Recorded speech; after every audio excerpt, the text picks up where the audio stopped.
How Man United Have Been Turned into Premier League Also-Rans. By Mark Ogden of ESPN. Manchester United have made their worst ever start to a Premier League season and go into the international break in 14th place. With just 2 wins from 7 games, manager Erik ten Hag's position is under ever-growing threat. United's new power brokers, the team of executives built by Sir Jim Ratcliffe since his Ineos group become minority shareholders in February, are due to hold a regular board meeting on Tuesday, and Ten Hag's future could be on the agenda. But the people charged with running the club's football operations? Ratcliffe, Dave Brailsford, Ineos head of sport, Omar Barada, United CEO, Dan Ashworth, United sporting director, and Jason Wilcox, United's technical director, are unlikely to make the decision they surely need to. Although Ten Hag has now overseen United's 2 worst starts to a Premier League campaign in back-to-back seasons, how much of the blame is down to the 54-year-old former Ajax coach? Bad decisions, on and off the pitch, have left United trailing in the wake of title-contending rivals Manchester City, Liverpool, and Arsenal, and placed Ten Hag in the firing line. Where has it gone wrong for English football's biggest club and 20-time league champions? Keeping Ten Hag as manager. Ten Hag's position has been the subject of intense speculation for over a year, with bad results and performances predating Ratcliffe's £1.25 billion investment. Last season, the team finished 8th, with a negative goal difference, and Ineos had plans to replace Ten Hag.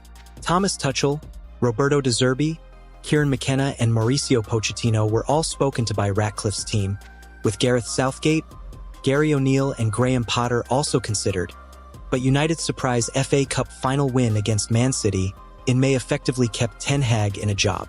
It took 2.5 weeks for the club to confirm that Ten Hag would be given not only a stay of execution, but also a 1-year contract extension. Ratcliffe's team had taken the easy option, and the start to this season has only proved how ill-judged it was. In mitigation, Ratcliffe didn't want to fire a manager without Barada and Ashworth in place at Old Trafford, with both men serving a period of notice following the departure from their previous roles at Man City and Newcastle United, respectively. But the decision to keep Ten Hag has led to performances which have produced United's worst start for 25 years. Signing Højlund over Watkins.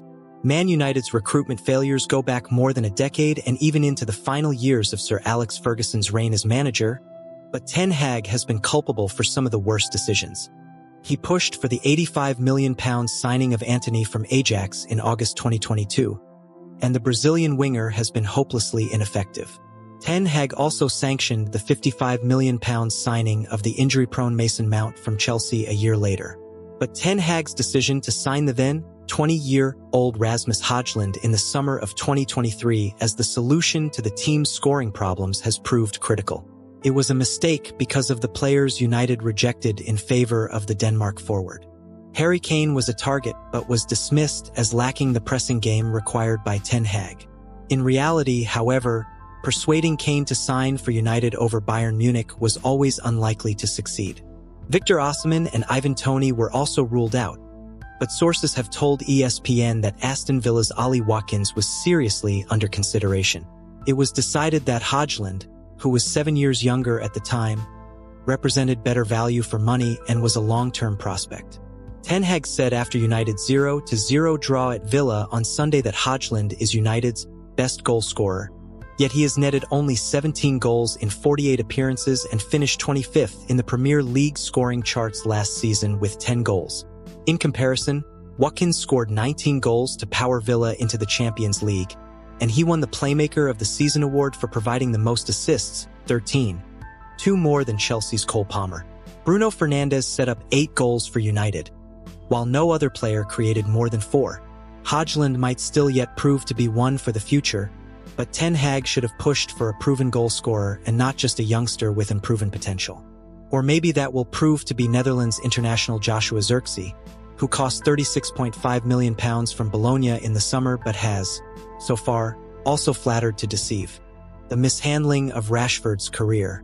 Coaxing the best out of players is probably the most important job of any manager, and Ten Hag has failed to do that with Marcus Rashford. It shouldn't be forgotten that Rashford actually scored 17 goals in 2022-23, Ten Hag's first season at the helm. that saw him win back his place in the England squad. Yet last season he reverted back to the stuttering form which had seen him fall out of favor with Gareth Southgate in the first place, and he failed to make it to Euro 2024. Sources have told ESPN that Ten Hag was urged by senior figures at the club last season to show a softer side when dealing with players. The manager's blunt comments about Jadon Sancho, Casemiro, and Raphael Varane had created issues with those players, and he was also openly critical of Rashford. While sources have said that Rashford created problems for himself on more than one occasion, including a birthday party in Manchester after a 3-0 derby defeat and a night out in Belfast which meant he missed training, Ten Hag's unforgiving public comments about the England international did little to help soothe the situation. And although Rashford has shown some signs this season of returning to form, Ten Hag has criticized him for his defending and dropped him after scoring 3 goals in 2 games. Ten Hag then cited rotation for substituting Rashford at halftime during the 3-3 Europa League draw against FC Porto last week. Despite the striker having scored one and creating another in the first half in Estadio do Dragão, Rashford can be a frustrating player, but he has the ability and Ten Hag has done little to help drag the 26-year-old out of his slump. Ten Hag's game management. One significant area of concern for United, and a key factor in their poor results, has been Ten Hag's failure to address tactical flaws in his team. Since the start of last season, United have conceded 2 goals in a game on 31 occasions. In their past 5 European away games, dating back to the 2022-23 season, they have conceded 17 goals. Yet more than 2 years into his reign as manager, the problems persist and Ten Hag continues to search for a solution with regular changes at centre-back and also in central midfield. On Sunday at Villa, United started the game with Harry Maguire and the 36-year-old Johnny Evans as his centre-back pairing, 2 players who were starting for Leicester City 5 years ago. Under Ten Hag, United have become an easy team for opponents to play against, but the manager has remained rigidly loyal to his tactical approach. That mistake is on him, but equally, responsibility lies with his bosses, who have allowed him to continue in post despite an obvious recurring flaw. Failure to solve the left-back problem. Manchester United went into the season without a fit left-back, and even now, in early October, neither Luke Shaw nor Tyrell Malacia has made a single appearance. Malacia didn't play at all last season due to a persistent knee injury, while Shaw made just 15 appearances in all competitions and has not pulled on a United shirt since being injured at Luton in February. Despite his checkered fitness record, Shaw declared himself fit to play for England at Euro 2024. Since signing from Southampton 10 years ago, Shaw made just 191 Premier League appearances for United. In that time, United have played 387 league games, so the 29-year-old has managed to feature in less than 50%. Yet despite Malacia's ongoing problems and Shaw's unreliability, United and Ten Hag went into this season without a solution, leaving right-back Diogo Dalot to fill the position. It has left United with an imbalanced team and without adequate defensive cover, which has exposed Rashford's defensive shortcomings and diminished his attacking threat. Waiting too long to sign Ugarte.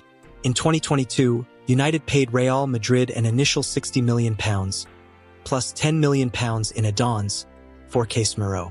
By 2024, the Brazil international already looked a spent force and needed to be replaced. So United eventually completed the £42.1 million signing of Manuel Ugarte from Paris Saint-Germain on August 30th, just as the transfer window was about to close. 2 days later, with Ugarte ineligible to play, Ten Hag's team were completely overrun in midfield during a humiliating 3-0 home defeat to arch-rivals Liverpool. Ugarte has so far struggled to make an impact, with the 23-year-old still building up his fitness after a disrupted preseason and Ten Hag unable to find a way to fit the midfielder into his system. United's financial situation and battle to comply with the Premier League's profit and sustainability rules, PSR, forced the club to delay a move for Ugarte until Scott McTominay had moved to Napoli. That strict housekeeping denied the Uruguay international the chance to accelerate his return to fitness and work with his new midfield teammates before the season began. Had the deal been done sooner, the midfield problems that continue to blight United could have been avoided or diminished. Waiting for history to repeat itself. United have a history of standing by struggling managers. the reputation that dates back to resisting calls to sack Sir Alex Ferguson when his team was seemingly going nowhere in 1989-90 after 3 uninspiring years in charge. This is United's worst start since that campaign, and they must be hoping Ten Hag will enjoy the same dramatic transformation. Ferguson survived and delivered 2 decades of success, turning United into the biggest and most successful team in England. The Ferguson story arguably helped keep David Moyes, Louis van Gaal, Jose Mourinho and Ole Gunnar Solskjaer in a job at United. Their demise had become inevitable long before they were eventually removed. But if United are waiting for the Ferguson story to repeat itself, they are heading for another mistake and one which will keep the team drifting along for years. That's how Man United have been turned into Premier League also-rans. By Mark Ogden, senior writer of ESPN FC. Do you agree with him? Leave your comment below, and don't forget to like, share, and subscribe to the channel.